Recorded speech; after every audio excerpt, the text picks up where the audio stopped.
பிழைப்பிற்காக வெளிநாட்டிற்கு சென்று உயிரிழந்த கணவனின் உடலை மீட்டுத் தரக் கோரி கைக்குழந்தைகளுடன் வந்த இளம்பெண் ஆட்சியரிடம் புகார் அளித்த சம்பவம் மனதை உலுக்குவதாக உள்ளது. அந்த பெண்ணின் குடும்பத்திற்கு நேர்ந்த துயரத்தையும் அவருடைய கோரிக்கை குறித்தும் காண்போம்.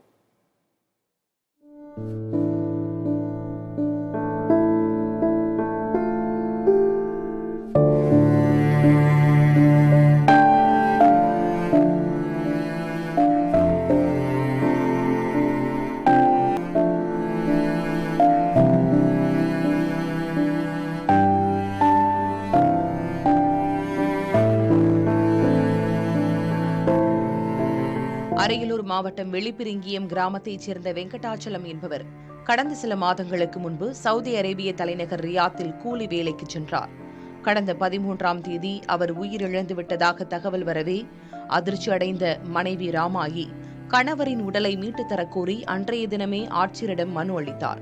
14 நாட்கள் கடந்தும் இதுவரை உடல் கொண்டுவரப்படாத நிலையில் மீண்டும் தன் 2 குழந்தைகள் மற்றும் குடும்பத்தோடு ஆட்சியரை சந்தித்தார். அக்குடும்பத்தை நன்றாக நினைவில் வைத்து பதிலளித்த ஆட்சியர் ரத்தனசாமி உடலை மீட்பதற்கான நடவடிக்கைகள் துரிதமாக மேற்கொள்ளப்பட்டு வருவதாக பதிலளித்தார். குடும்ப தலைவரை இழந்து தவிக்கும் அக்குடும்பத்தின் ஏழ்மை நிலையை புரிந்து கொண்ட ஆட்சியர் அவர்களுக்கு உதவி செய்யும் எண்ணத்துடன் தையல் எந்திரம், கடன் உதவி, இலவச வீடு உள்ளிட்ட திட்டங்களை வழங்குவதாக வாக்குறுதி அளித்தார்.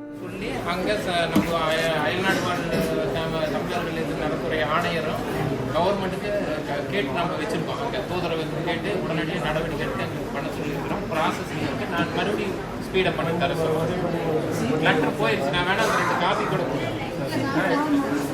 காமிச்சிட்டாங்கல்ல. நான் நேற்று தான் வந்தது.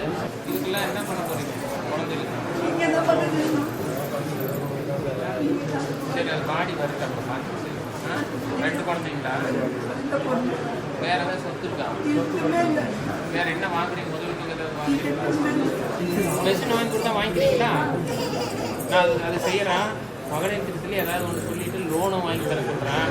ஆடு ஏதாவது வாங்குற லோனும் ஒன்று சாங்ஷன் பண்ணி தர சொல்கிறேன். அதை வச்சு அதை இது இப்போ வர மாதிரி பண்ணிக்கிறேன். வீடு இருக்கா இல்லையா? இருக்கா? இல்லைம்மா, பில்டிங் கட்டட இந்த அம்மாவுக்கு தனியாக இருக்கு. ரேஷன் கார்டு தனியாக வந்து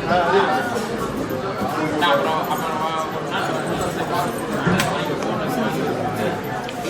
ஏதாவது பண்ண முடியும். நான் உங்களுக்கு ஏதாவது ஸ்கீம் வர சொல்கிறேன். பசங்களை விட்டாதீங்கமாக படிக்க வைங்க. அதே நேரத்தில் தனது கணவரின் உடலை விரைந்து பெற்றுத்தர நடவடிக்கை எடுக்க வேண்டும் என்று ஆட்சியரிடம் ராமாயி குடும்பத்தினர் வலியுறுத்தினர். கூலி வேலை பழிக்கல, 2 பிள்ளையும் விட்டுட்டு போயிட்டாப்ல. நீங்கள் பார்த்து தான் உதவி செய்யணும். எல்லா உதவியும் செய்யறேன்னு இருக்காங்க. மகளிர் குழு செய்யறேன்னு இருக்காங்க. தையல் மிஷின் தரேன்னு இருக்காங்க. வீடு தரேன்னு இருக்காங்க. என் பிள்ளைக்கு, என் பேர பிள்ளைங்களுக்கு அவங்க தான் பார்த்து உதவி செய்யணும். என் பேர் ஜோதி. என் பிள்ளைய சீக்கிரமாக மீட்டு கொடுக்கணும். உடல் நான் பார்க்கணும் என் பிள்ளைய. இந்த விவகாரத்தில் மத்திய மாநில அரசுகள் துரிதமாக செயல்பட்டு வெளிநாட்டில் உயிரை பறிகொடுத்தவரின் உடலை தாயகம் கொண்டுவர வேண்டும் என்பதே அக்குடும்பத்தின் பிரதான கோரிக்கை.